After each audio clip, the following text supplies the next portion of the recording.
ত্রয়োদশ জাতীয় সংসদ নির্বাচন ও গণভোটে ৫৯.৪৪% ভোট পড়েছে বলে জানালেন ইসি সচিব আবুল ফজল মোহাম্মদ সানাউল্লাহ। নির্বাচন কমিশনে তিনি আজ কথা বলেন। বেসরকারিভাবে ত্রয়োদশ জাতীয় সংসদ নির্বাচনের ভোটের ফলাফল ঘোষণা সম্পন্ন করেছে নির্বাচন কমিশন। এখন পর্যন্ত ২৯৭টি আসনের ফল ঘোষণা সম্পন্ন হয়েছে। এর মধ্যে চট্টগ্রাম ২ এবং ৪ আসনের ভোট ফলাফল স্থগিত রয়েছে। আমরা মনে করি জাতি হিসেবে আমাদের মান, সম্মান, ভাবমূর্তি, বিশ্ববাজারে আমাদের বার্গেনিং ক্যাপাসিটি, আমাদের বিনিয়োগ, কর্মসংস্থান হেন কিছু নাই যেটা এই নির্বাচনের সাথে সম্পৃক্ত ছিল না। সুতরাং নির্বাচন কমিশনের পক্ষ থেকে আমরা শুধু এটাকে নেহায়েত একটা নির্বাচন অনুষ্ঠানের দায়িত্ব হিসেবে নেই নাই, এটা আমাদের একটা পবিত্র আমানত হিসেবে আমরা গ্রহণ করেছিলাম।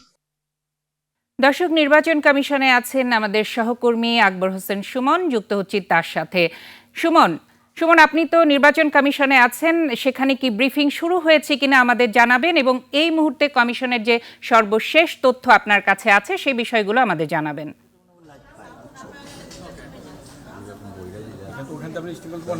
আপনাদের ধন্যবাদ। এই মুহূর্তে আমি আছি নির্বাচন কমিশন কার্যালয়, যেখানে জানেন যে নির্বাচন কমিশন সচিব আক্তার হোসেন তিনি একটু পরে ব্রিফ করবেন এবং সেই প্রস্তুতি চলছে। কি নিয়ে কথা বলবেন সেটি একটু বলে রাখি। ইতিমধ্যেই জেনেছেন যে আসলে ২৯৯টি আসনের মধ্যে ২৯৭টি আসনের ফল ঘোষণা করেছে নির্বাচন কমিশন ইতিমধ্যেই, এবং সেই জায়গা থেকে এখন পর্যন্ত কোন দল বা কোন জোট কত ভোট পেয়েছে সেটি আসলে আনুষ্ঠানিকভাবে ঘোষণা করা হয়নি। সেটি আসলে মূলত নির্বাচন কমিশন থেকে একটু পরে বলা হবে। এই ব্রিফিংয়েরই আয়োজন চলছে। পাশাপাশি ভোটের যে শতাংশ সেটি ইতিমধ্যে আপনারা জেনেছেন যে সেটি আসলে ইতিমধ্যে ফল প্রকাশের সাথে সাথেই সেই বিষয়টিও পরিষ্কার করেছে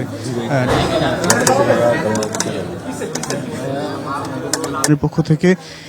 এই ভোটের সার্বিক পরিস্থিতি নিয়ে কথা বলবেন নির্বাচন কমিশন সচিব। তো সেই প্রস্তুতি এখন এই মুহূর্তে গণমাধ্যম কর্মীরা অপেক্ষা করছেন এখনো পর্যন্ত। তবে নির্বাচন কমিশনের প্রধান নির্বাচন কমিশনার তিনি এই বিষয়ে কোনো কথা বলেননি, বা যখন ফলাফল ঘোষণা করা হচ্ছিল তখন আনুষ্ঠানিকভাবে ভোটের যে সার্বিক পরিস্থিতি সেটি আসলে বলেননি। বিশেষ করে ২৯৭টি আসনের ফল প্রকাশ করতে গিয়ে বিভিন্ন আসনে কে কত ভোট পেয়েছেন সেটি মূলত প্রকাশ করা হয়েছে, যেটি ইতিমধ্যে আমরা গণমাধ্যমে দেখেছি। তো আখি, আমার কাছে এই ছিল এখন পর্যন্ত সবশেষ। আমরা ব্রিফিংটার জন্য অপেক্ষা করছি। ব্রিফিং এর পরে বিস্তারিত বলতে পারবো বা জানাতে পারবো যে আসলে এই নির্বাচনের সার্বিক পরিস্থিতি নিয়ে নির্বাচন কমিশনের অবস্থান। সুমন, আপনাকে ধন্যবাদ। দর্শক, নির্বাচন কমিশন থেকে যুক্ত হয়েছিলেন আমাদের সহকর্মী আকবর হোসেন সুমন। ত্রয়োদশ জাতীয় সংসদ নির্বাচনের সংখ্যাগরিষ্ঠ ভোটে জয়ী করায় বিজয় মিছিল করবে না বিএনপি। বিএনপি যুগ্ম মহাসচিব রুহুল কবির রিজভী সই করা বিজ্ঞপ্তিতে জয়ী হওয়ায় কোনো আনন্দ মিছিল না করতে নেতাকর্মীদের নির্দেশ দেওয়া হয়েছে। দলের এই বিপুল বিজয়কে সাবেক প্রধানমন্ত্রী বেগম খালেদা জিয়ার আত্মার মাগফিরাত ও দেশবাসীর জন্য শুভ কামনায় বাদ জুম্মা, মসজিদে মসজিদে দোয়া ও অন্য ধর্মাবলম্বীদের উপাসনালয়ে বিশেষ প্রার্থনা হবে।